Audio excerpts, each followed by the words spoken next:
On ചെയ്യുന്നുണ്ട്. കാരണം കുറച്ച് കുറച്ച് പേർക്കൊന്നും കയറാൻ കഴിഞ്ഞിട്ടില്ല. ഓക്കെ. അപ്പൊ നേരത്തെ പറഞ്ഞ പോലെ തന്നെ ഞാൻ കോഴ്സിനെ കുറിച്ച് ഒന്നുകൂടെ പറയാം. ജസ്റ്റ് ഫോട്ടോഷോപ്പ് 3 മന്ത് കോഴ്സാണ്. 5+ ലൈവ് ക്ലാസ്സസ് ആയിരിക്കും. അതിൽ ഫണ്ടമെന്റൽസ് ആണ് നമ്മൾ ആദ്യം കവർ ചെയ്യുന്നത്. പിന്നെ ഫോട്ടോഷോപ്പിലേക്ക് കടക്കും. ഫസ്റ്റ് ഗ്രാഫിക് ഡിസൈനിങ്, അതായത് computer graphics, raster graphics, vector graphics ഒക്കെ കേട്ടിട്ടുണ്ടാവും. അതൊക്കെ എന്താണെന്ന് ഡീറ്റെയിൽ ആയിട്ട് ഡെപ്ത് ആയിട്ട് നമ്മൾ പോകും. പിന്നെ elements of graphics, text, colour, balance, അങ്ങനെ കുറച്ച് തിയറികളുണ്ട്. പിന്നെ layout and composition, for example പറയാം golden rule, rule of third, അതുപോലുള്ള കാര്യങ്ങളൊക്കെയാണ് വരുന്നത്. പിന്നെ colour theory, typography, visual hierarchy. Visual hierarchy എന്ന് പറഞ്ഞാൽ ഫോർ എക്സാമ്പിൾ പറയുകയാണെങ്കിൽ നമ്മളിപ്പോൾ ഒരു പോസ്റ്റർ ചെയ്യുമ്പോൾ നമുക്ക് ഓഡിയൻസ് എന്ന് ഉദ്ദേശിക്കുന്നത് ഒരു കമ്പനിക്ക് ഒരു പ്രൊഡക്റ്റ് ഉണ്ടെങ്കിൽ ആ പ്രൊഡക്റ്റ് ആരൊക്കെയാണ് വാങ്ങുന്നത് അല്ലെങ്കിൽ വാങ്ങാൻ താല്പര്യപ്പെടുന്നത്, അതാണ് അവരുടെ ഓഡിയൻസ്. ടാർഗറ്റഡ് ഓഡിയൻസ് എന്നാ പറയാ. അപ്പോ ഒരു പോസ്റ്റർ, ഒരു സെയിൽസിന് വേണ്ടി ഒരു പ്രൊഡക്റ്റിന്റെ പോസ്റ്റർ ഇറക്കുകയാണെന്ന് വിചാരിക്കാം. അപ്പൊ പ്രൊഡക്റ്റിനെ കുറിച്ചുള്ള ഡീറ്റെയിൽസ് കൊടുക്കുമ്പോൾ ആ ഓഡിയൻസ് ആ പോസ്റ്റർ കാണുമ്പോൾ ആദ്യം എന്താണ് ശ്രദ്ധിക്കേണ്ടത്? അതിന് ഇമ്പോർട്ടൻസ് കൊടുക്കണം. ആ ഇമ്പോർട്ടൻസ് കൊടുക്കുക കളറിലും ഫോണ്ടിന്റെ സൈസിലും ഒക്കെ വ്യത്യാസപ്പെടുത്തിയിട്ടായിരിക്കും. അപ്പൊ അതിനെയാണ് വിഷ്വൽ ഹൈറാർക്കി എന്ന് പറയുന്നത്. വിഷ്വലി നമ്മൾ കാണുമ്പോൾ ഇമ്പോർട്ടൻസ് ഉള്ള കാര്യങ്ങൾ ആദ്യം പ്രിഫറൻസ് കൊടുക്കുക എന്നുള്ളത്. അങ്ങനത്തെ കുറച്ചെല്ലാം നമ്മൾ ഡീറ്റെയിൽ ആയിട്ട് പഠിക്കും. ഞാൻ അതുകൊണ്ട് അത് കൂടുതൽ പറയുന്നില്ല. പിന്നെ നമ്മൾ ഇൻട്രൊഡക്ഷൻ ടു ഫോട്ടോഷോപ്പ്, നേരത്തെ ഞാൻ പറഞ്ഞ പോലെ തന്നെ ഫോട്ടോഷോപ്പിന്റെ ഇൻട്രൊഡക്ഷൻ കൊടുക്കും. അതിന്റെ ഒരു ഹിസ്റ്ററി, ഫോട്ടോഷോപ്പിന്റെ എന്തുകൊണ്ടാണ് ഫോട്ടോഷോപ്പ് യൂസ് ചെയ്യുന്നത്, ആരാണത് കണ്ടുപിടിച്ച, അങ്ങനെയുള്ള കാര്യങ്ങളൊക്കെയാണ് വരുന്നത്. പിന്നെ എങ്ങനെ ഇൻസ്റ്റാൾ ചെയ്യുക, നമ്മൾ പ്ലാൻ എടുത്തിട്ട് എങ്ങനെ ഇൻസ്റ്റാൾ ചെയ്യാനും ട്രാക്ഡ് ആയിട്ട് എങ്ങനെ ഇൻസ്റ്റാൾ ചെയ്യാന്നുള്ള ഒരു കാര്യമായിരിക്കും പറയുന്നത്. ഇത് ഇന്റർഫേസ്, ടൂൾ ബോക്സ് ഓരോന്നായിട്ടും ഡീറ്റെയിൽ ആയിട്ട് നമ്മൾ പ്രാക്ടിക്കൽ ആയിട്ട് തന്നെ പോകുന്നതായിരിക്കും. പിന്നെ ഡിസൈനിങ് പാർട്ടിലേക്ക് കടക്കുമ്പോൾ ബിസിനസ് കാർഡ്, ബാനർ ഡിസൈൻ എന്ന് പറയുന്ന ഒരു ബണ്ടിൽ ഓഫ് ഡിസൈനിങ് വർക്കുകളും കൂടി ചെയ്യും. കാരണം നമ്മൾ ഫണ്ടമെന്റൽസ് പഠിച്ചു കഴിഞ്ഞാൽ പിന്നെ നമുക്ക് വേണ്ടത് ടൂളാണ്. ടൂള് നമ്മളിവിടെ ഫോട്ടോഷോപ്പാണ് യൂസ് ചെയ്യുന്നത്. പിന്നെ ഫോട്ടോഷോപ്പ് എന്താണ്, അതിന്റെ ഇന്റർഫേസ്, ടൂൾസ് നന്നായിട്ട് മനസ്സിലാക്കിയത് പിന്നെ ഡിസൈനിങ്ങിലേക്ക് കടന്നിട്ട് കാര്യമില്ല. ഫോർ എക്സാമ്പിൾ നിങ്ങൾക്ക് ഒരു ബിസിനസ് കാർഡ് ചെയ്യണം. നിങ്ങൾ നേരെ യൂട്യൂബിൽ പോയിട്ട് business card making Malayalam tutorial അല്ലെങ്കിൽ ഇംഗ്ലീഷ് ട്യൂട്ടോറിയൽ എന്നൊക്കെ പറഞ്ഞ് സെർച്ച് ചെയ്താൽ നിങ്ങൾക്ക് ഒരുപാട് വീഡിയോസ് കിട്ടും. പക്ഷെ നിങ്ങൾ പഠിക്കുന്നത് ചിലപ്പോൾ ആ ഒരു ഡിസൈനർ ചെയ്യുന്ന ഒരു മെത്തേഡ് മാത്രമായിരിക്കും, അല്ലെങ്കിൽ ആള് യൂസ് ചെയ്യുന്ന കുറച്ച് ടൂൾസ് മാത്രമായിരിക്കും പഠിക്കുന്നത്. പക്ഷെ നേരെ മറിച്ച് നിങ്ങൾക്ക് ഈ ബേസിക്സ് ആയിട്ടുള്ള ടൂൾസും ഇന്റർഫേസും നിങ്ങൾ ഫോട്ടോഷോപ്പിന്റെ പഠിച്ച് പ്ലസ് നിങ്ങൾ ഈ ഫണ്ടമെന്റൽസും കൂടി അറിയുകയാണെങ്കിൽ ഇത് വളരെ എളുപ്പത്തിൽ ഒരു ട്യൂട്ടോറിയൽ നോക്കാതെ സ്വന്തമായിട്ട് ബിസിനസ് കാർഡ് ചെയ്യാൻ പറ്റും. നിങ്ങൾക്ക് ആകെ അറിയേണ്ടത് അവിടെ ബിസിനസ് കാർഡിന്റെ സൈസ് മാത്രമാണ്. അതുപോലെ തന്നെ എങ്ങനെ എക്സ്പോർട്ട് ചെയ്യും, ഏതൊക്കെ രീതിയിലുള്ള ഫോർമാറ്റുകൾ ക്ലയന്റിന് കൊടുക്കണം, ഇത്ര കാര്യങ്ങൾ മാത്രം അറിയേണ്ടതുള്ളൂ. ബാക്കിയെല്ലാം നിങ്ങൾക്ക് ഡിസൈനിങ് വൈസ് എല്ലാം നിങ്ങൾക്ക് ചെയ്തെടുക്കാൻ വേണ്ടി പറ്റും. ഓക്കെ. അപ്പോ അതാണ് വളരെ ബേസിക് ആയിട്ടുള്ള കാര്യങ്ങൾ. പിന്നെ എന്താണ്, ഞാൻ നേരത്തെ പറഞ്ഞു നിർത്തിയിട്ട് തുടങ്ങാം. എന്താണ് ഗ്രാഫിക് ഡിസൈനിങ്, നിങ്ങളുടെ അറിവ്?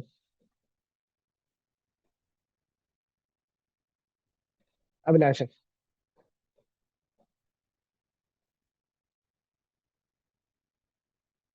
നമുക്കൊരു ലാംഗ്വേജ് യൂസ് ചെയ്ത് പറയുന്നേക്കാളും നല്ലത് വിഷ്വലി റെപ്രസെന്റ് ചെയ്യുന്നതായിരിക്കും കൂടുതൽ ബെറ്റർ. കാരണം അത് ബാക്കിയുള്ളവരായിട്ട് കൂടുതലായിട്ട് കമ്മ്യൂണിക്കേറ്റ് ചെയ്യാൻ എളുപ്പമായിരിക്കും.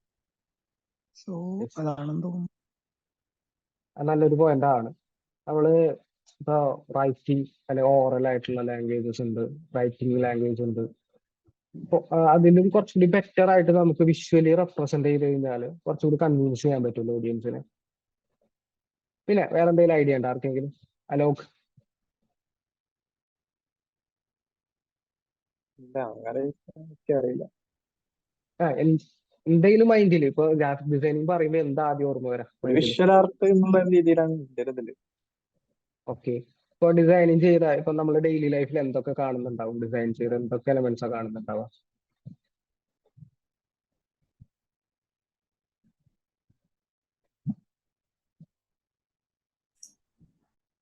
ഒരു ദിവസം അലോക് പുറത്തേക്ക് ഇറങ്ങാണ്, ഡിസൈനിങ് ചെയ്ത എന്തൊക്കെ കാര്യങ്ങൾ കാണുന്നുണ്ട്? അതിപ്പോ നമ്മുടെ ചുറ്റുപാട് ഇപ്പൊ ഡിസൈൻ തന്നെയാണ് എല്ലാ കാര്യങ്ങളിലും. ഇപ്പൊ നമ്മള് പുറത്തേക്ക് ഇറങ്ങുമ്പോൾ ചിലപ്പോൾ ഷോപ്പുകളിൽ കയറുമ്പോൾ കുറെ പ്രൊഡക്റ്റിന്റെ ലേബൽസ് കാണാം, അല്ലെ, ബോക്സുകൾ കാണാം, അതെ, പ്രൊഡക്ട്സിന്റെ ആ ആ ബോട്ടിൽസ് കാണാം. അതുമ്മ ഡിസൈൻസ് ഉണ്ടാവും. ലേബൽ ഡിസൈനിങ് എന്നൊക്കെ പറയും, അല്ലെ പാക്കേജ് ഡിസൈനിങ് എന്നൊക്കെ പറയും. അല്ല നമ്മൾ സൈഡിലൂടെ പോകുമ്പോൾ ഈ ലക്ഷ്യ അല്ലെങ്കിൽ ജോയാലുക്കാസ്, കല്യാൺ സിൽക്സ് എന്നൊക്കെ പറഞ്ഞ വലിയ വലിയ ഹോർഡിങ്സുകൾ കാണാം. അതുപോലെ തന്നെ സൈഡിലൂടെ പോകുമ്പോൾ സിനിമ പോസ്റ്ററുകൾ കാണാം. അതുകൂടാതെ ഡിജിറ്റൽ അഡ്വർടൈസ്മെന്റ് കാണാം. ഈ മെട്രോന്റെ ഒക്കെ പില്ലറിലൊക്കെ ഡിജിറ്റൽ അഡ്വർടൈസ്മെന്റ് വെച്ചേക്കുന്നതാണ്. ലുലുവിന്റെ ഫ്രണ്ടിൽ കാണാം ഒരു വലിയൊരു LED സ്ക്രീനിൽ ഡിജിറ്റൽ അഡ്വർടൈസ്മെന്റുകൾ കാണാം. ഇതൊക്കെ ഡിസൈനിങ്ങിന്റെ ഒരു പാർട്ടാണ്. അതുപോലെ തന്നെ നമ്മൾ ബിസിനസ് കാർഡ് അല്ലെ, നമ്മൾ എവിടെയെങ്കിലും പോകുമ്പോൾ വിസിറ്റിംഗ് കാർഡ് എന്നൊക്കെ പറഞ്ഞ ആളുകൾ കൊടുക്കും, അവരെ കോൺടാക്ട് ചെയ്യാൻ പറഞ്ഞിട്ട്. വളരെ ചെറിയൊരു സൈസിൽ ഒരു 2.5-3 ഇഞ്ചസിന്റെ സൈസിലൊക്കെ ബിസിനസ് കാർഡുകൾ കൊടുക്കാറുണ്ട്. അപ്പൊ അങ്ങനെയുള്ള കാര്യങ്ങളൊക്കെ കാണാം. പിന്നെ ഗൂഗിളെ വേറെ എന്തൊക്കെയാണ് ഡിസൈനിങ് എന്ന് പറയുമ്പോൾ ഓർമ്മ വരുന്നത്, അല്ലെങ്കിൽ ഗ്രാഫിക് ഡിസൈനിങ് എന്ന് പറയുമ്പോൾ അതിന്റെ ഇമേജസ്, കളറ്, ഫോൺസ് ഒക്കെ ഉപയോഗിച്ചിട്ട് വിഷ്വൽ കണ്ടന്റ്സ് ഉണ്ടാക്കുക. ഇമേജസ്, കളറ്, കോൺസെപ്റ്റ് ഒക്കെ വെച്ചിട്ട് കണ്ടന്റ് ക്രിയേറ്റ് ചെയ്യുക അല്ലെ, കോണ്ടന്റ് ക്രിയേറ്റ് ചെയ്യുക. നമുക്ക് എപ്പോഴാണ് എഫക്റ്റീവ് ആയിട്ടുള്ള ഒരു കോണ്ടന്റ് ക്രിയേറ്റ് ചെയ്യാൻ പറ്റുന്നത്?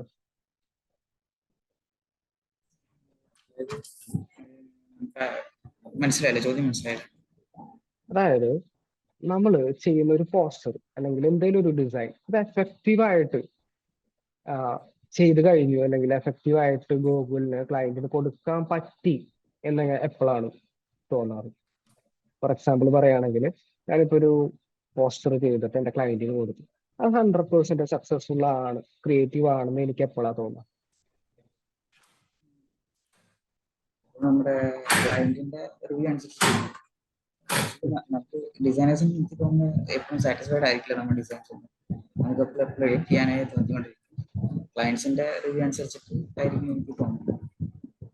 അത് സംഭവം ഒരു പോയിന്റ് ആണ്. അതായത് നമ്മുടെ ഡിസൈനറുടെ പെർസ്പെക്റ്റീവ്, അതായത് കൂടുതൽ ഡിസൈനേഴ്സിന്റെ പെർസ്പെക്റ്റീവ് എന്ന് പറഞ്ഞാൽ ക്രിയേറ്റീവ് ആയിരിക്കുക, കാണുമ്പോൾ ഒരു വാവ് ഫാക്ടർ ക്രിയേറ്റ് ചെയ്യുക എന്നുള്ളതായിരിക്കും. പക്ഷെ ക്ലയന്റിന്റെ പെർസ്പെക്റ്റീവ് അത് വെറും ബിസിനസ് പെർസ്പെക്റ്റീവ് ആയിരിക്കും. ബിസിനസ്സിൽ അവർക്ക് എന്താ വേണ്ടത് അത് മാത്രമേ അവർ നോക്കുള്ളൂ.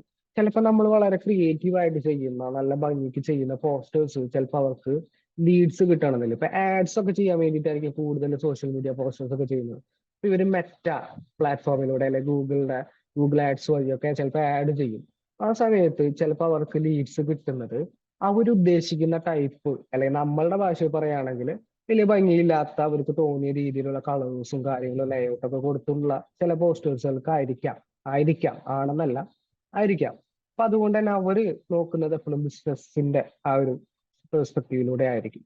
അപ്പൊ നമ്മൾ നെക്സ്റ്റ് ക്ലാസ്സുകളിലൊക്കെ ആയിട്ട് പറയുന്നുണ്ട്, ഗ്രാഫിക് ഡിസൈനേഴ്സിന് വേണ്ട ക്വാളിറ്റിയിലൊക്കെ പറയുന്നുണ്ട് ഈ സംഭവങ്ങള്, ബിസിനസ് പെർസ്പെക്റ്റീവ് ഒക്കെ ഡിസൈനർക്ക് വേണം എന്നുള്ള രീതിയിലൊക്കെ. പിന്നെ വേറെ ആർക്കെങ്കിലും ഉണ്ടോ? ജാഫർ, നിബിലാജ്?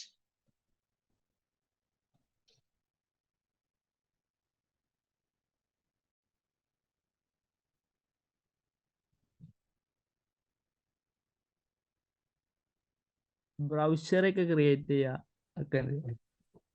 ബ്രൗസർ ക്രിയേറ്റ്, എന്തിനാണ് ബ്രൗസർ സാധാരണ ക്രിയേറ്റ് ചെയ്യാറ്? ഇത് പരസ്യം. ബ്രൗസർ ക്രിയേറ്റ് ചെയ്യുന്നത് പരസ്യത്തിനാണ്, അഡ്വർടൈസ്മെന്റിന്റെ ഒരു പർപ്പസ് ആണ്.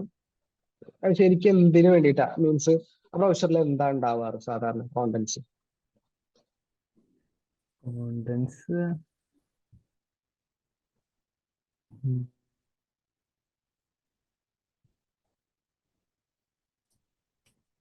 ഓഫർ. ബ്രൗസേഴ്സിൽ സാധാരണ ഓഫർ ഉണ്ടാവില്ല. നമ്മൾ ഫ്ലയറിലൊക്കെ ഓഫർ കൊടുക്കാറുണ്ട്. ഫ്ലയർ എന്ന് പറഞ്ഞാൽ സിംഗിൾ പേജ് ആയിരിക്കും. ഇപ്പോൾ ഷോപ്പിന്റെ അല്ലെങ്കിൽ നമ്മളുടെ കമ്പനിയുടെ ഓഫേഴ്സ് അല്ലെങ്കിൽ സ്പെഷ്യൽ ഡേയ്സ്, അതായത് ഒക്കേഷൻസ് ഒക്കെ വരില്ലേ, ഓണം, ഈദ്, അങ്ങനെയുള്ള കാര്യങ്ങൾക്കൊക്കെ ഡിസ്കൗണ്ട് കാര്യങ്ങളൊക്കെ കൊടുത്തിട്ടുണ്ടാക്കുന്ന സിംഗിൾ പേജ് അല്ലെങ്കിൽ 2 പേജിലായിട്ട് കൊടുക്കുന്ന പരസ്യങ്ങൾ, ഫ്ലയേഴ്സ് അല്ലെങ്കിൽ നോട്ടീസ് എന്നൊക്കെ പറയുന്നത്. ബ്രൗസർ എന്ന് പറയുമ്പോൾ ഒരു കമ്പനിയുടെ സർവീസിനെ കുറിച്ചും പ്രൊഡക്റ്റിനെ കുറിച്ചും ആളുകൾക്ക് മനസ്സിലാക്കാൻ വേണ്ടി ചെയ്യുന്നതായിരിക്കും.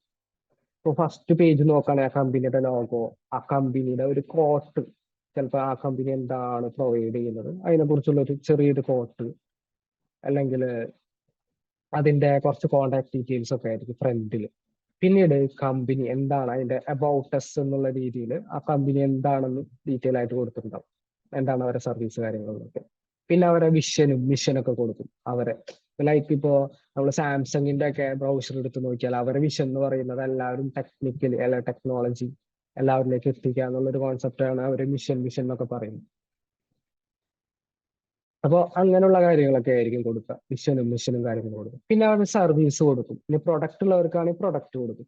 സാംസങ് ഒക്കെ ചെയ്യുന്നത് എന്ന് വെച്ചാൽ അവർ പ്രൊഡക്ട്സ് ആണ് ആളുകളിലേക്ക് എത്തിക്കുന്നത് കൂടുതൽ. ടെക്നിക്കൽ ആയിട്ടുള്ള അല്ലെങ്കിൽ ഹോം അപ്ലയൻസസ് അല്ലെങ്കിൽ പിന്നെ സ്മാർട്ട് ഫോൺ അങ്ങനെയുള്ള കാര്യങ്ങളൊക്കെയാണ്. നേരെ മറിച്ച് വേറെ എന്തെങ്കിലും ഇപ്പോൾ ഫോർ എക്സാമ്പിൾ പറയുകയാണെങ്കിൽ ഇപ്പോൾ ബൈജൂസ് അല്ലെങ്കിൽ എൻട്രി പോലുള്ളൊക്കെ അത് എഡ്യൂക്കേഷൻ സ്ഥാപനങ്ങളാണ്. അവിടെ കൊടുക്കുന്നവർ ടോട്ടലി നമുക്ക് പ്രൊഡക്റ്റ് എന്ന് വിളിക്കാൻ പറ്റില്ല, ഒരു സർവീസ് കൂടിയാണ്. എഡ്യൂക്കേഷൻ എന്ന് പറയുന്നത് പ്രൊഡക്റ്റ് മാത്രമല്ല, ഒരു സർവീസ് കൂടിയാണ്. അപ്പൊ അവരവരെ സർവീസ് എന്ന് പറഞ്ഞിട്ടായിരിക്കും വെക്കുക. അവരുടെ സർവീസിൽ അവരെ ഫെസിലിറ്റീസ് കാണിക്കും, അല്ലെങ്കിൽ അവർക്ക് മൈൽ സ്റ്റോൺസ് കാണിക്കാം, അവർക്ക് എന്തൊക്കെ നേടിയിട്ടുണ്ട്, അല്ലെങ്കിൽ അവരൊക്കെ ഇന്ത്യയിൽ ഇപ്പൊ എന്തായിട്ട് നിൽക്കുന്നത്, ഇപ്പൊ നമ്പർ 1 എഡ്യൂക്കേഷൻ കൺസൾട്ടൻസി എന്നൊക്കെ പറഞ്ഞിട്ട് അങ്ങനത്തെ കാര്യങ്ങളൊക്കെ ഉണ്ടാവും. ഇപ്പൊ പ്രൊഡക്റ്റ് കൊടുക്കാം, സർവീസ് ഉള്ളവർക്കാണ് സർവീസ് കൊടുക്കും. ഇപ്പോൾ ഹോസ്പിറ്റലൊക്കെയാണ് സർവീസ് എന്ന് പറഞ്ഞു വെക്കുക. ഒരു ഫിനാൻഷ്യൽ സ്ഥാപനം, ഒരു ബാങ്ക് ഒക്കെ ആണെങ്കിൽ അവർ പ്രൊഡക്റ്റ് എന്ന് പറഞ്ഞിട്ടല്ല വെക്കുക, സർവീസ് എന്ന് പറഞ്ഞിട്ട് അവരെ സർവീസ് കൊടുക്കും. അപ്പോൾ ഫോർ എക്സാമ്പിൾ ഒരു കോസ്മെറ്റിക് പ്രോഡക്ട്സ്, ഇപ്പോൾ ലെക്സ് ഒരു സോപ്പ് ആണെങ്കിൽ ആ സോപ്പ് ഒരു പ്രൊഡക്റ്റ് ആയതുകൊണ്ട് ആ പ്രൊഡക്റ്റിനെ കുറിച്ച് വെക്കും. അങ്ങനെയുള്ള കാര്യങ്ങളൊക്കെ വെക്കും. പിന്നെ അവർക്ക് എന്തെങ്കിലും സ്പെഷ്യാലിറ്റീസ് കാര്യങ്ങളൊക്കെ ഉണ്ട്, അത് വെക്കും. പിന്നെ അവസാന പേജിൽ കോൺടാക്ട് ഡീറ്റെയിൽസ് വെക്കും. ഇങ്ങനെയാണ് സാധാരണ ബ്രൗഷേഴ്സ് വരുന്നത്. ഓക്കെ, അങ്ങനെയുള്ള കാര്യങ്ങളൊക്കെ വരുന്നത്. പിന്നെ ഇപ്പോ ഇതിലായിട്ടാണ് സംസാരിച്ച ജാഫറോ. ഇതിലാജ സംസാരിച്ചപ്പോ. ഓക്കെ, ജാഫറിന് കേൾക്കുന്നുണ്ടോ? എന്തെങ്കിലും ഐഡിയാസ് ഉണ്ടോ ഇതിനെ കുറിച്ച്? എന്തിനെ പറ്റിയിട്ട്? Designing, graphic designing designing. പറഞ്ഞാൽ അപ്ഡേറ്റിംഗ് വർക്ക് ആണോ?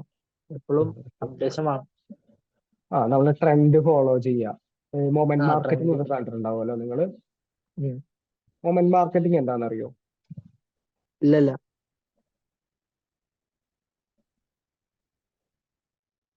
എന്റെ സ്ക്രീൻ വിസിബിൾ അല്ലേ?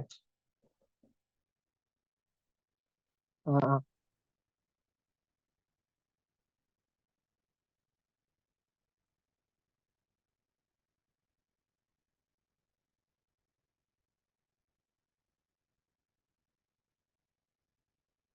ഉം.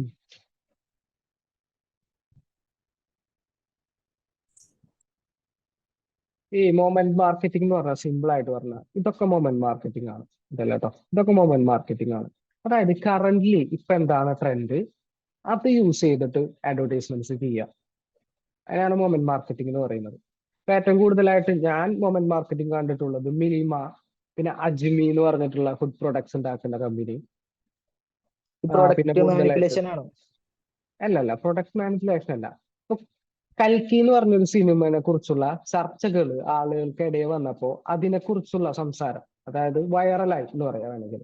അപ്പോ ആ ഒരു തീമില് നമ്മൾ ആ ഒരു പ്രൊഡക്റ്റിനെ കാണിച്ചുകൊണ്ട് നമ്മൾ പോസ്റ്റർ ചെയ്ത് കഴിഞ്ഞാൽ കൂടുതൽ പേരിലേക്ക് എത്തും, ആളുകൾ ശ്രദ്ധിക്കും. ഈ കുൽഫി വാങ്ങുന്ന ആളുകൾ മാത്രമല്ല അപ്പൊ ശ്രദ്ധിക്കുക, അത് കൂടാതെ ആ സിനിമയെ കുറിച്ചുള്ള മനസ്സിലാക്കിയ കേട്ടിട്ടുള്ള അതിന്റെ പോസ്റ്റർ കണ്ട ആൾക്കാർ അതിനെ കുറിച്ച് ശ്രദ്ധിക്കും. അപ്പൊ കൂടുതൽ പേരിലേക്ക് ആ പരസ്യം എത്താണ് ചെയ്യുന്നത്. അതുപോലെ തന്നെ ഇപ്പൊ അത് മാത്രമല്ല, പല സിനിമകൾ ഇറങ്ങുമ്പോ അല്ലെ പല ഇപ്പൊ കേറിവാട മക്കളെ, ഇത് സെയിം ആയിട്ടുള്ള ഒരു ഇതാണ്. അപ്പൊ അവര് കൊടുത്തതെന്ന് വെച്ചാൽ ഈ കുട്ടികളുടെ പ്രവേശനോത്സവ സമയത്ത് കേറിവാട മക്കളെ എന്ന് പറഞ്ഞുള്ളൊരു, അതും ഒരു മൊമെന്റ് മാർക്കറ്റിന്റെ ഭാഗം. അതുപോലെയുള്ള കുറെ ഓഫേഴ്സ്. ഇപ്പോ ഇത് എവിടെയെങ്കിലും കണ്ടിട്ടുണ്ടോ ഈ ഒരു ടൈറ്റിൽ? ബട്ടർ എഴുതിയിരിക്കുന്ന ടർബൺ. ടർബോ. മമ്മൂക്കാടെ ഒരു 1 man ഷോ ആണ് മൊത്തം ടർബോ എന്ന് പറയുന്നത്. അതും ഒരു മൊമെന്റ് മാർക്കറ്റിംഗ് ആണ്. ബട്ടർ എന്ന് പറഞ്ഞ് കൊടുത്തിട്ടുണ്ട്. അവരെ ടാക്സ് നോക്കിയേ, മമ്മൂട്ടി ടർബോ കേരള എന്നൊക്കെ പറഞ്ഞ ടാക്സ് ഇട്ടിട്ടുണ്ട്. അപ്പോൾ ഈ ഒരു സിനിമയുടെ ഈ ഹാഷ് ടാഗ്സ് ഒക്കെ ഫോളോ ചെയ്യുന്നവർ അല്ലെങ്കിൽ ആ സിനിമയെ കുറിച്ച് സെർച്ച് ചെയ്യുന്നവരുടെ ഇടയിലേക്കും ഇൻസ്റ്റഗ്രാമിൽ സജഷൻസ് ഒക്കെ ആയിട്ട് ഇവർ ഈ ബട്ടർ അല്ലെങ്കിൽ ഈ പറയുന്ന കോൺസെപ്റ്റ്, ഇതിനൊരു മൊമെന്റ് മാർക്കറ്റിംഗ് എന്നാണ് പറയുന്നത്. ഓക്കെ, അപ്പോ എന്താണ് ഗ്രാഫിക് ഡിസൈനിങ് എന്ന് ഞാൻ സിമ്പിൾ ആയിട്ട് പറയാം. ഇപ്പൊ നമ്മള് കുറെ ഡിസൈൻ ചെയ്തും പോസ്റ്റർ വർക്ക് ചെയ്തിട്ടൊന്നും കാര്യമില്ല. നമുക്ക് ബേസിക് ആയിട്ട് എന്താണ് നമ്മൾ ചെയ്യുന്ന വർക്ക് അല്ലെ പണി എന്ന് അറിയണമല്ലോ. ഗ്രാഫിക് ഡിസൈനിങ് എന്താണെന്ന് തീർച്ചയായിട്ടും അറിയേണ്ടി വരും. ഇപ്പൊ ഗ്രാഫിക് ഡിസൈനിങ് എന്ന് പറഞ്ഞാൽ സിമ്പിൾ ആയിട്ട് പറഞ്ഞാൽ അതൊരു ആർട്ടാണ്. ആർട്ടാണ് പറയുന്ന കാരണം എന്ന് വെച്ചാൽ അതൊരു കമ്മ്യൂണിക്കേഷൻ മീഡിയ ആണ്. ഇപ്പോ കമ്മ്യൂണിക്കേഷൻ മീഡിയ ആണെങ്കിൽ അതൊരു ലാംഗ്വേജ് ആയിരിക്കണം അല്ലെ. അപ്പോ നമ്മൾ ഈ എന്താ പറയാ, ആദിമകാല മനുഷ്യന്മാര് ഒക്കെ യൂസ് ചെയ്തിരിക്കുന്ന ലാംഗ്വേജ് എന്തൊക്കെയാ? ആദ്യത്തെ ലാംഗ്വേജ്, വേൾഡിലെ science first language. Science sign ലാംഗ്വേജോ ആണോ?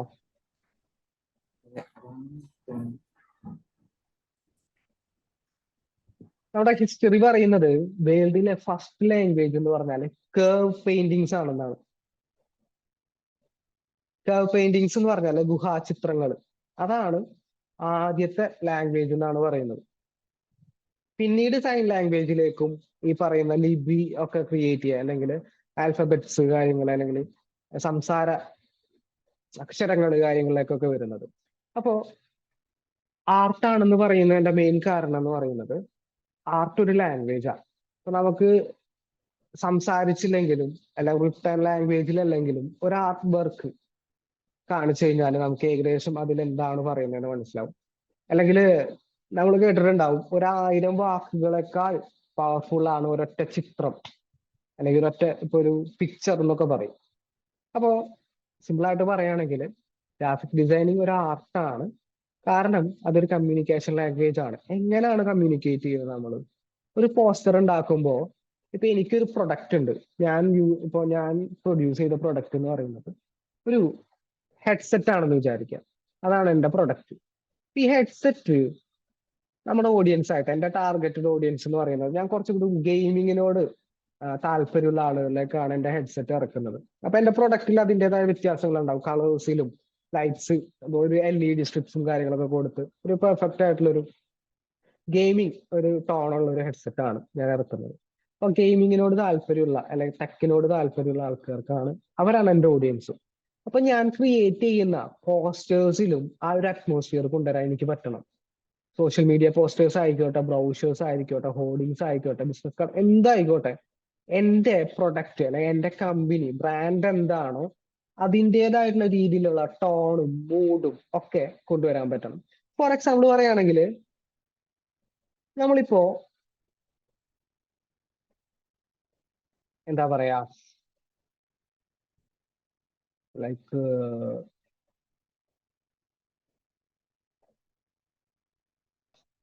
കില്ല് എന്ന് പറഞ്ഞ മൂവി, ഈ ഒരു മൂവിയുടെ ഈ ഒരു പോസ്റ്റർ നിങ്ങൾക്ക് കാണുമ്പോൾ പെട്ടെന്ന് മനസ്സിലാവും ഇത് എന്ത് ജോണറിലുള്ള മൂവിയാണെന്ന്. മനസ്സിലാവൂലേ? എന്ത് കാറ്റഗറിയിലുള്ള ഒരു മൂവിയാണ്. നമുക്ക് വേണമെങ്കിൽ ത്രില്ലർ അല്ലെ ആക്ഷൻ അങ്ങനെയുള്ള കാറ്റഗറിയിലുള്ള മൂവിയാണെന്ന് പെട്ടെന്ന് മനസ്സിലാവും. അത് മനസ്സിലാക്കാൻ കാരണം ആ മൂവിയുടെ പോസ്റ്റർ ഡിസൈൻ ചെയ്ത വ്യക്തി അതേ രീതിയിലുള്ള കളേഴ്സും ടോൺസും ടൈപ്പോഗ്രഫി ഒക്കെ കൊടുത്തോണ്ടാ. നേരെ മറിച്ചിൽ ഇതില് ഒരു കല്യാണത്തിന് എന്താ പറയാ, ഒരു കല്യാണക്കത്ത് അടിക്കുന്ന രീതിയിലുള്ള ടൈപ്പോഗ്രഫിയിൽ കില്ലെന്ന് എഴുതി കുറച്ച് പൂക്കളും കാര്യങ്ങളൊക്കെ വെച്ചിട്ട് ഡിസൈൻ ചെയ്തുകൊണ്ട് ഈ ഒരു സിനിമയുടെ ടോൺ അല്ലെങ്കിൽ അറ്റ്മോസ്ഫിയർ ജനങ്ങളിലേക്ക് എത്തിക്കാൻ പറ്റും. അവിടെയാണ് ഗ്രാഫിക് ഡിസൈനിങ്ങിന്റെ ഇമ്പോർട്ടൻസ്. ലേഔട്ട്, അതായത് എങ്ങനെ നമ്മൾ കളേഴ്സ്, ഇമേജസ്, ടെക്സ്റ്റുകൾ, അതായത് ടൈപ്പോഗ്രഫി അറേഞ്ച് ചെയ്യുന്നത്. അതുപോലെ നമ്മൾ യൂസ് ചെയ്യുന്ന പോസ്റ്റേഴ്സ് അല്ലെങ്കിൽ ഫോട്ടോസ്, നമ്മൾ യൂസ് ചെയ്യുന്ന ഫോട്ടോ മീൻസ് ഇമേജ്. ഇപ്പോ ഇതില് ഇയാള് ഇങ്ങനെ, അതായത് ഒരു കത്തി എറിയുന്ന രീതിയിലുള്ള ഒരു ആക്ഷനിലുള്ള ഒരു ഫോട്ടോക്ക് പകരം ഇയാള് വല്ല പാർക്കിലെങ്ങാനും ഇരിക്കുന്ന പോലെ ഒരു ഫോട്ടോ വെച്ചിട്ട് കാര്യമില്ല. അപ്പോ ആ ഒരു കോൺസെപ്റ്റിന് പറ്റുന്ന ഫോട്ടോ ആയിരിക്കണം. ഫോട്ടോ വെച്ചാൽ മാത്രം പോരാ, ടെക്നിക്കലി ആ ഫോട്ടോ കട്ട് ചെയ്യുന്നതും കളർ ചെയ്യുന്നതും ഒക്കെ ഓക്കെ അല്ലെങ്കിലും മൂഡ് പോവും. അപ്പോ അതിന്റെ ടെക്നിക്കലായിട്ടുള്ള കാര്യങ്ങൾ നോക്കേണ്ടി വരും. പിന്നെ കളർ, യൂസ് ചെയ്യുന്ന കളറിന് വളരെ ഇമ്പോർട്ടന്റ് ആണ്. ഇവിടെ റെഡ്, ബ്ലൂ, ഗ്രീൻ, ബ്ലാക്ക് ഒക്കെയാണ്. നിങ്ങൾ ഇതേപോലുള്ള ഒരു ജോണറിലുള്ള പടങ്ങളൊക്കെ നോക്കിക്കോ, ഈ ഒരു ടൈപ്പ് കളർ ടോൺസ് ആയിരിക്കും കൂടുതൽ കൊടുത്തിട്ടുള്ളത്. ഫീൽ ഗുഡ് മൂവീസ് ഒക്കെ നോക്കുകയാണെങ്കിലോ നിങ്ങൾക്ക് കാണാം, ഫീൽ ഗുഡ് മൂവീസിലൊക്കെ ഒരു ഗ്രീനിഷ് ആയിട്ടുള്ള, ബ്ലൂ അല്ല യെല്ലോ പോലുള്ള കളേഴ്സ് ഒക്കെ ആയിരിക്കും കൊടുത്തിട്ടുണ്ടാവും. അപ്പോ കളേഴ്സിന് നല്ല ഇമ്പോർട്ടൻസ് ഉണ്ട്, ടൈപ്പോഗ്രഫി ഇമ്പോർട്ടൻസ് ഉണ്ട്, യൂസ് ചെയ്യുന്ന ഇമേജസിന് ഇമ്പോർട്ടൻസ് ഉണ്ട്, അങ്ങനെ ഓരോ കാര്യങ്ങൾക്കും വളരെ ഇമ്പോർട്ടൻസ് ഉണ്ട്. അപ്പോ ഈ പറയുന്ന ടൈപ്പോഗ്രഫി, കളറ്, ഫോട്ടോ, ലേഔട്ട് ഇതൊക്കെ യൂസ് ചെയ്തിട്ട് കറക്റ്റ് ആയിട്ട് കമ്മ്യൂണിക്കേറ്റ് ചെയ്യുമ്പോൾ അതാണ് ഗ്രാഫിക് ഡിസൈനിങ് ഒരു ആർട്ട് ആണെന്ന് പറയുന്നത്, അല്ലെങ്കിൽ ഒരു ലാംഗ്വേജ് ആണെന്ന് പറയുന്നത്. അപ്പൊ ആ കമ്മ്യൂണിക്കേഷൻ നേരത്തെ ഞാൻ ചോദിച്ചൊരു ചോദ്യം ഞാൻ ഒന്നുകൂടെ പറയാം. എപ്പോഴാണ് നമ്മുടെ ക്ലയന്റ് അല്ലെങ്കിൽ എപ്പോഴാണ് ഒരു ഗ്രാഫിക് ഡിസൈനർ ക്രിയേറ്റീവ് ആണെന്ന് പറയുന്നതെന്ന് പറഞ്ഞാല് നമ്മൾ ഈ പറയുന്ന തിയറീസ് ഒക്കെ മനസ്സിലാക്കി നമ്മളുടെ ക്ലയന്റിന്റെ ബ്രാൻഡിന്റെ സ്വഭാവം മനസ്സിലാക്കി ആ ക്ലയന്റിന്റെ ഓഡിയൻസ് ഏതാണെന്ന് മനസ്സിലാക്കി നമ്മൾ കൃത്യമായിട്ടുള്ള ഫോട്ടോസും ലേഔട്ട്സും ടൈപ്പോഗ്രഫിയും കളേഴ്സ് ഒക്കെ യൂസ് ചെയ്തിട്ട് പെർഫെക്റ്റ് ആയിട്ടുള്ള ഒരു പോസ്റ്റർ അല്ലെങ്കിൽ ഒരു ഡിസൈൻ ക്രിയേറ്റ് ചെയ്താൽ മാത്രം പോരാ, നമുക്കൊക്കെ ആയ മാത്രം പോരാ, അയാൾ അത് ആഡ്സ് റൺ ചെയ്യുക അല്ലെങ്കിൽ സോഷ്യൽ മീഡിയ ഷെയർ ചെയ്യുന്നതിലൂടെ അയാൾക്ക് അത് സെയിൽസ് ആയിട്ട് കൺവേർട്ട് ആവണം. കാരണം അവർ ഈ പോസ്റ്റർ ചെയ്യുന്നത് പരസ്യം ചെയ്യുന്നവർക്ക് അവർക്ക് സെയിൽസ് ഉണ്ടാവാനും പ്രോഫിറ്റ് ഉണ്ടാവാനാണ്. അപ്പൊ അത് സെയിൽസ് ആയിട്ട് കൺവേർട്ട് ആവുന്നുണ്ടെങ്കിൽ തീർച്ചയായിട്ടും വിചാരിച്ചോ നിങ്ങൾ ചെയ്ത പോസ്റ്റർ സക്സസ് ആണ്.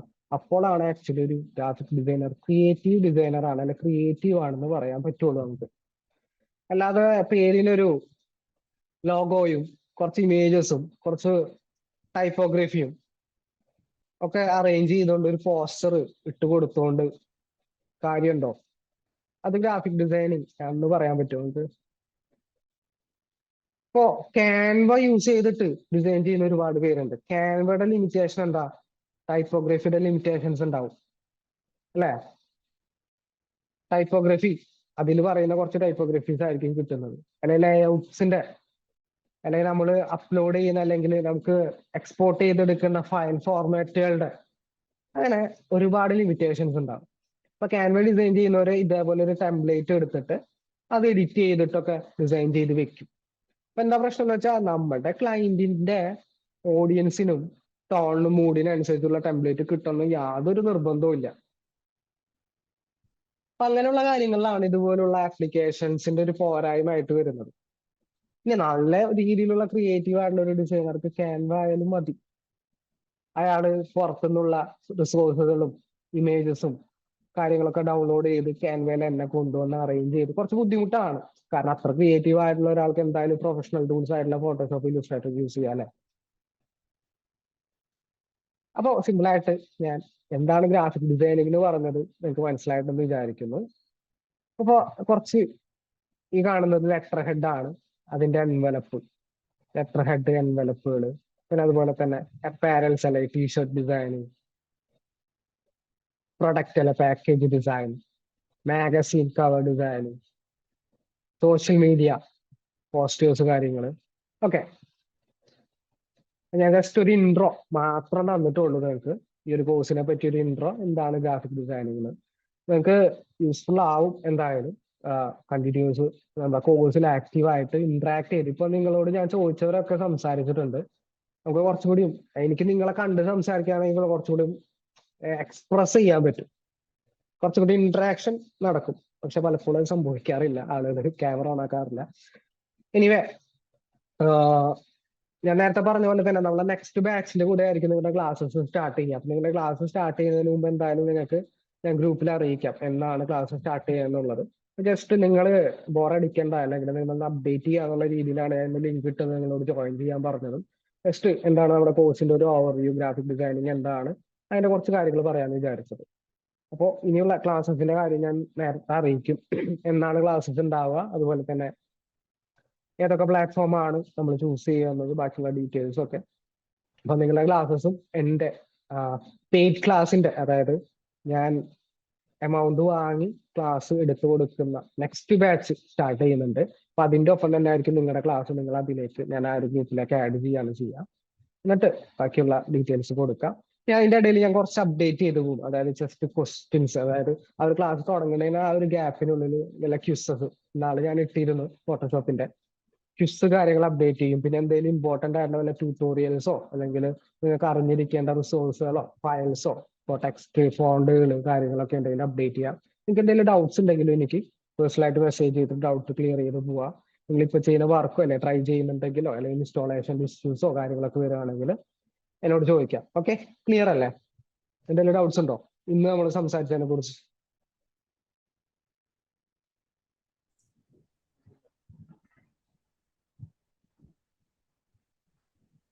എന്തെങ്കിലും ഡൗട്ട്സ് ഉണ്ടെങ്കിൽ പറഞ്ഞു. പറഞ്ഞോളൂ. ഇല്ല, ക്ലിയർ ആയി, മനസ്സിലായി. ഞാൻ എന്താണ് ബോറടിക്കും എന്ന് പറയുന്നത് കാരണം എന്ന് വെച്ചാൽ ഞാനിപ്പോ വളരെ ബേസിക് ആയിട്ടുള്ള കാര്യം മാത്രം പറഞ്ഞോളൂ. ഇപ്പൊ ഡിസൈനിങ് തിയറിയിലേക്കും ഒക്കെ കൂടുതലായിട്ട് കടക്കുന്ന സമയത്ത് ഞാനൊരു വൺ മാൻ ഷോ എന്ന് പറയുന്ന പോലെ ഞാനിങ്ങനെ കുറെ സംസാരിച്ചിട്ട് കാര്യമില്ല. നിങ്ങളോട് ചോദിക്കുമ്പോൾ കറക്റ്റ് ആയിട്ട് ആൻസർ ചെയ്യുക, അല്ലെങ്കിൽ ഇന്ററാക്ട് ചെയ്യുക, ക്യാമറ ഓൺ ചെയ്യാൻ പറ്റുന്നവരെ ഓൺ ചെയ്ത് ഇന്ററാക്ട് ചെയ്യുക. അങ്ങനെയുള്ള കാര്യങ്ങളാവുമ്പോൾ നമുക്ക് 2 hour ക്ലാസ് വന്നു കഴിഞ്ഞാൽ നല്ല രസത്തിൽ പോകും. കാരണം തിയറി എന്ന് പറയുമ്പോൾ അത് ഡിസൈനിങ് ആണെങ്കിലും എന്താണെങ്കിലും മടുപ്പ് തന്നെയാണ്. അത് ഏത് സബ്ജക്റ്റ് ആണെങ്കിലും തിയറി കുറച്ച് മടുപ്പായിരിക്കും. പക്ഷേ ഞാൻ ഇന്ററാക്റ്റീവ് ആവണം, അല്ലെങ്കിൽ ആ ഒരു രീതിക്ക് വരണം എന്ന് പറയുന്ന കാരണം നിങ്ങൾ തിയറി മനസ്സിലാക്കാതെ ഡിസൈനിങ് സോഫ്റ്റ്വെയർ പഠിച്ചിട്ട് ഒരു കാര്യവുമില്ല. നിങ്ങൾ ആ ഒരു ഫീൽഡിൽ ഈ ഒരു ഫീൽഡിൽ ഇൻട്രസ്റ്റ് ഉള്ളവരാണ്, അല്ലെങ്കിൽ ഇതൊരു പ്രൊഫഷൻ ആക്കി എടുക്കാൻ താല്പര്യപ്പെടുന്നവരാണെങ്കിൽ നിങ്ങൾക്ക് പച്ച പിടിക്കണം, നല്ലൊരു സാലറി സ്കെയിലിലേക്കൊക്കെ പോകണം, മുമ്പോട്ട് നീങ്ങണം എന്നുണ്ടെങ്കിൽ തീർച്ചയായിട്ടും ഡിസൈനിങ്ങിന്റെ ബേസിക്സ് അറിയണം.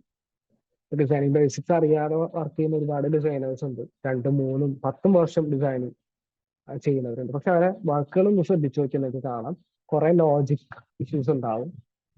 പലരും നമ്മൾ ഗ്രാഫിക് ഡിസൈനിങ് എന്ന് പറയുമ്പോൾ ഡിസൈനിങ്ങിന്റെ വൈഡ് ആയിട്ടുള്ള ഏരിയ മനസ്സിലാക്കാത്ത ആൾക്കാർ ചോദിക്കാറുണ്ട്. നോർമൽ ആയിട്ടുള്ള ആൾക്കാർ ചോദിക്കും, ആ പോസ്റ്റർ അമ്പലങ്ങളുടെ പള്ളി കമ്മിറ്റിയുടെ ഒക്കെ പോസ്റ്റർ ഉണ്ടാക്കുന്ന പണിയല്ലേ എന്ന് ചോദിക്കാറുണ്ട് പലരും. അപ്പോൾ അത്രയ്ക്ക് ലിമിറ്റഡ് ആയിട്ടുള്ള നോളജ് ഉള്ള ആൾക്കാർ അങ്ങനെ ചോദിക്കാറുണ്ട്. അപ്പൊ ഡിസൈനിങ് എന്ന് പറഞ്ഞാൽ നേരത്തെ ഞാൻ പറഞ്ഞ പോലെ വൈഡ് ആയിട്ടുള്ള ഏരിയ ആണ്. ബ്രാൻഡിങ് തന്നെ വളരെ വലിയ രീതിയിൽ പഠിക്കാനുള്ള സബ്ജക്റ്റ് തന്നെ ഉണ്ട്. കാരണം ബ്രാൻഡിങ് അല്ലെങ്കിൽ ക്ലയൻസിന് എങ്ങനെയാണ് പ്രൊപ്പോസൽ കൊടുക്കുക, ആ ബ്രാൻഡ് ചെയ്യുമ്പോൾ എന്തൊക്കെ കാര്യങ്ങൾ ഉൾക്കൊള്ളിക്കണം, അങ്ങനത്തെ കുറച്ച് കാര്യങ്ങൾ. അതൊക്കെ ബ്രാൻഡിങ്, അതൊക്കെ കുറച്ചുകൂടി അഡ്വാൻസ്ഡ് ആയിട്ടുള്ള കാര്യങ്ങളാണ്.